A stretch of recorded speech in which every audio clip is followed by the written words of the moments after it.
Assalamualaikum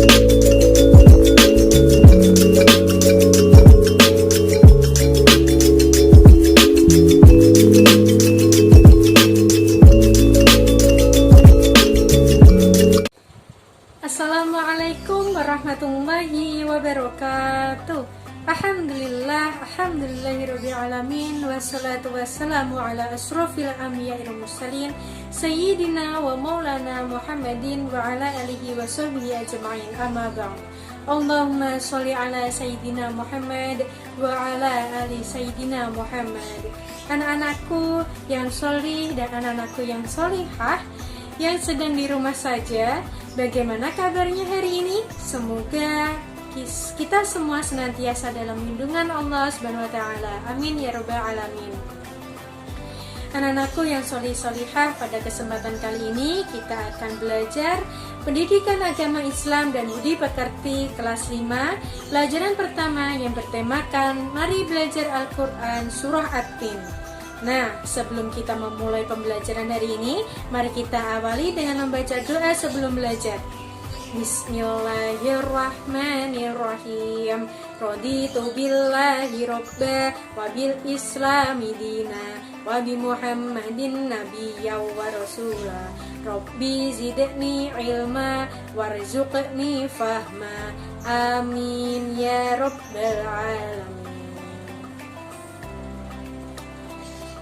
Anak-anakku yang sholih dan sholihah yang saat ini di rumah saja, seperti yang kita ketahui bahwa Al-Quran merupakan kitab suci bagi kita umat Islam.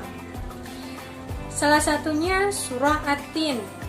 Surah At-Tin ini terdapat pada juz 30 dalam Al-Quran. Di dalam Al-Quran, surah At-Tin merupakan surah urutan ke-95. Surah At-Tin terdiri dari 8 ayat. Surah At-Tin tergolong surah Makkiyah karena diturunkan di kota Mekah. Anak-anakku, surah At-Tin diturunkan setelah surah Al-Buruj. Nama surah At-Tin sendiri diambil dari kata At-Tin yang terdapat pada ayat pertama. Kata At-Tin memiliki arti buah tin. Anak-anakku yang sholih-sholihah, ketika kita membaca surah At-Tin, kalian harus memperhatikan harokat atau tanda bacanya. Sebelum kita lebih jauh, mari kita bersama-sama membacakan surah At-Tin. Bismillahirrahmanirrahim. Wattini wazzaitun wa turi sinin wa hadzal baladil amin. Laqad khalaqnal insana fi ahsani taqwim. Thumma radadnahu asfala safilin. إلا الذين آمنوا وعملوا الصالحات فلهم أجر غير ممنون. فما يكذبك بعد بالدين.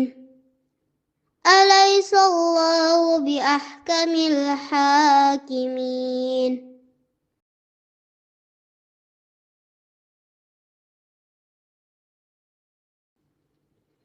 Bismillahirrahmanirrahim. Wattini wazzaitun wa turi sinin wa hadzal baladil amin. Laqad khalaqnal insana fi ahsani taqwim. Thumma radadnahu asfala safilin. Illa alladhina amanu wa 'amilus solihati falahum ajrun ghairu mamnun. Fama yukadzibuka ba'du biddin. أليس الله بأحكم الحاكمين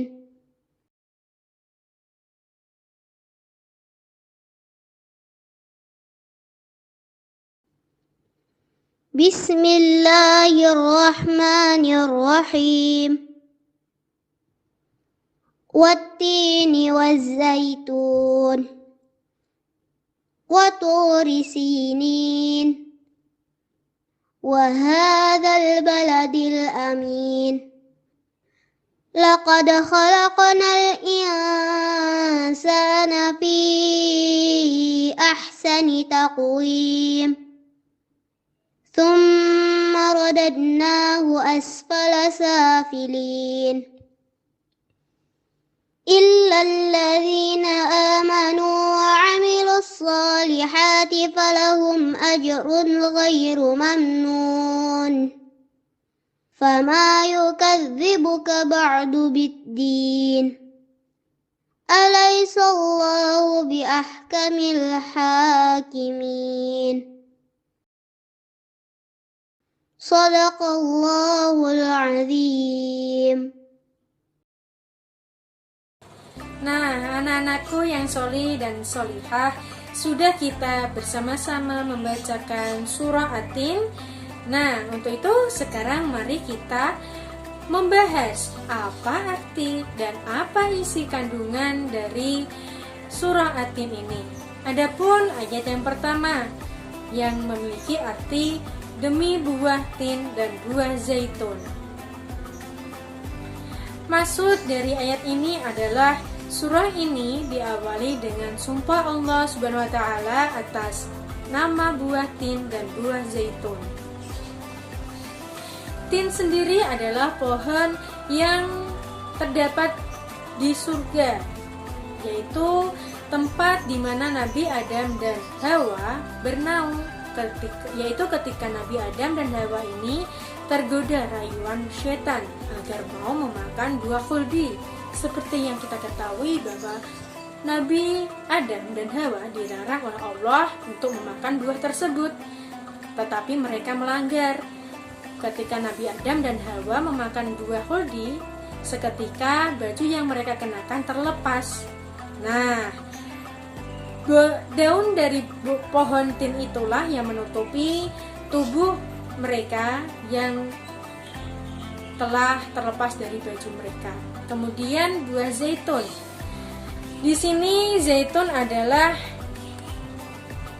pohon yang dibawa oleh seekor burung kepada Nabi Nuh alaihi salam. Nabi Nuh saat itu merasa bahagia karena itu merupakan pertanda bahwa banjir akan segera surut serta keamanan dan keselamatan akan segera datang. Dilanjutkan dengan ayat kedua yang memiliki arti demi Gunung Sinai. Anakku yang solih-solihah, Gunung Sinai adalah gunung tempat di mana Allah Subhanahu wa taala berdialog dan tempat di mana diserahkannya kitab Taurat kepada Nabi Musa alaihi salam.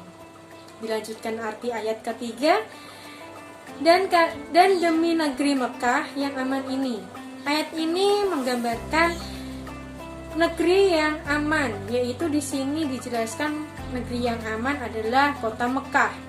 Kota ini didirikan oleh Nabi Ibrahim dan Nabi Ismail alaihi salam. Nah, di sanalah terletak Ka'bah dan tempat di mana Nabi Muhammad SAW dilahirkan. Selanjutnya arti ayat keempat, sungguh kami telah menciptakan manusia dalam bentuk yang sebaik-baiknya. Di sini menjelaskan bahwa Allah SWT menciptakan manusia sebagai makhluk yang paling sempurna dari makhluk-makhluk ciptaan yang lainnya.